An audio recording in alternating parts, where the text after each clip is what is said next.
Hello, all. It's time for our daily read aloud today for the first rule of punk, and it is chapter 27 today. Last chapter, Malu sang in Spanish, and she felt pretty good about it. Chapter 27. When October rolled in, the weather began to cool, and then the most amazing thing happened. Autumn. Everything turned fiery red and gold like in the Robert Frost poem in The Outsiders. I loved the sounds of the leaves crunching under my shoes and the smell of wood burning. Mom and I took a trip to a farmer's market where I discovered there are so many different types of apples and that my new favorite food was the apple cider donut. I wanted to bottle up all the smells and colors and the feelings of fall so they'd always be close. I wished I could iron it all between sheets of wax paper like I'd done with a bright red maple leaf I mailed to Dad. And the weird thing was that when I remembered we had another fall in Chicago, I didn't feel as unhappy as I thought I would. October also meant that the fall fiesta was looming, and it was getting harder to find excuses for why I needed to stay after school or go to Joe's. I felt like Mom was giving me funny looks, like maybe she knew I wasn't being 100% truthful. Joe isn't your boyfriend, is he? Mom asked one morning. She put down her newspaper and looked at me with raised eyebrows. Her smile told me she was joking, but I didn't find the joke funny at all. Hilarious, Mom, I said sarcastically. Why are you being gross? Why is that gross? She asked. He's a cute kid, and he's artsy, just like you. Joe is not my boyfriend, I rolled my eyes. Besides, she said, you're getting to be una senorita. I mean, you could stand to look more like one, but that's beside the point. Boys are going to be interested, and you might be interested too. I cannot believe we are talking about this, I said, cutting her off. I grabbed one of the million apples we'd brought back from our farmer's market trip and stomped off to my room to call Dad before going to Kalaka to meet up with the band. But if he was, he would tell me, right? Mom called after me. I could hear her giggle at the not-so-funny joke.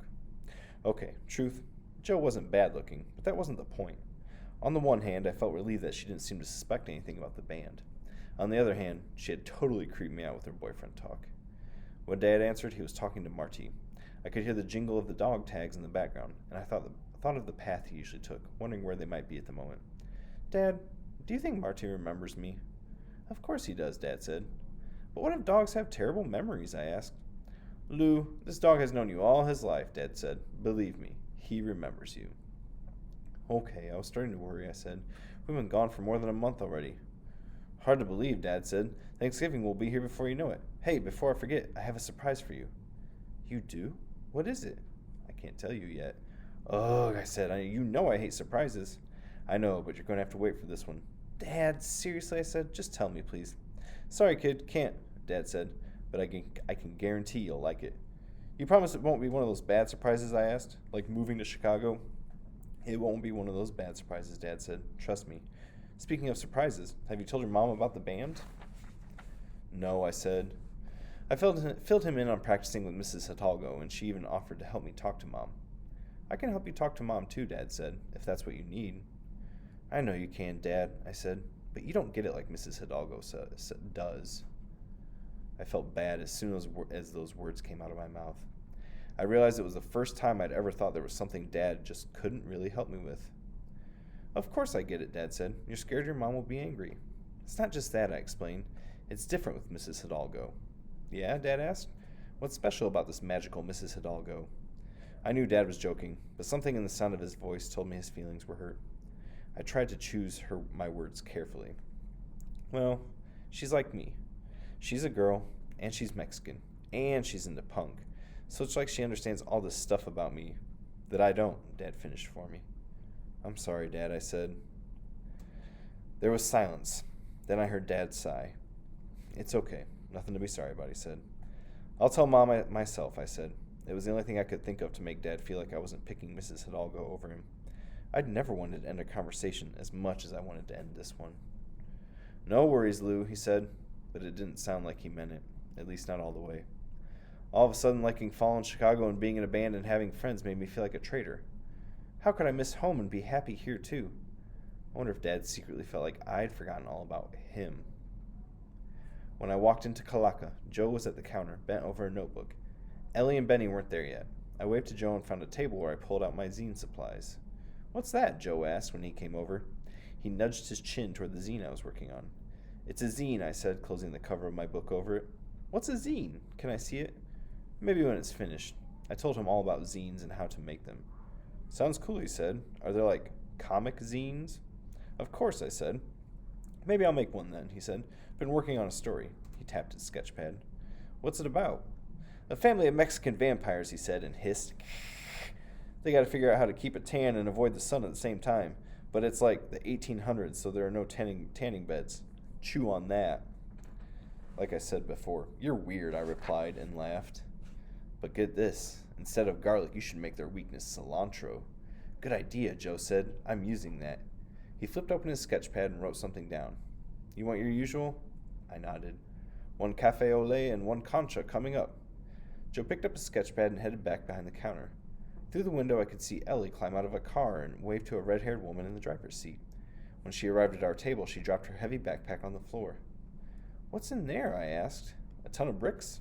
Close, Ellie said. These are all the books I need for the essay and test I have this week. Was that your mom, the woman in the car? Ellie nodded. Couldn't you tell? Yeah, I said and laughed. Do you live nearby? Not really, Ellie said, but I've been at Posada since kindergarten. My parents applied because it has a curriculum that will prepare me to complete a high school IB program, which will look great on a college application. I finished for her. Exactly, Ellie grinned. They also want me to be in a school where I can easily learn a second language. It's worth being an outsider to get a good education. You're not an outsider, I said. I realized I didn't know much about Ellie outside of the band and her school interests. My mom says it builds character, Ellie said with a shrug. That it's good to know what it feels like to not be the norm. Girl, that's harsh. Joe placed a plate of conchas in the middle of the table just as Benny came in and made a beeline for our table. What's harsh? Benny asked, grabbing a concha. Forget it, Joe said. Check this out. He sat down and flipped through his sketch pad until he found the page he was looking for. He held it out for us to see. I'm thinking we should make t-shirts. We all leaned in to get a better look. On the page was a drawing of 4 coconuts, real coconuts, wearing mariachi hats. Above the coconuts was the band's name written over an 80s-looking checkered pattern. This is awesome, I said. What about our motto or mission statement on the back, too? Ellie said. Something like not your abuela's ranchera, I said. How about not your abuela's music, said Joe, in case we decide to branch out. Or spreading Mexican culture. Loudly, Ellie added. We laughed. We should give one to Principal Rivera after the show, Benny said. We argued over colors, mission statements, and eco-friendly t-shirt vendors. Then we asked Mrs. Hidalgo if Kalaka Coffee would want to sponsor the shirts.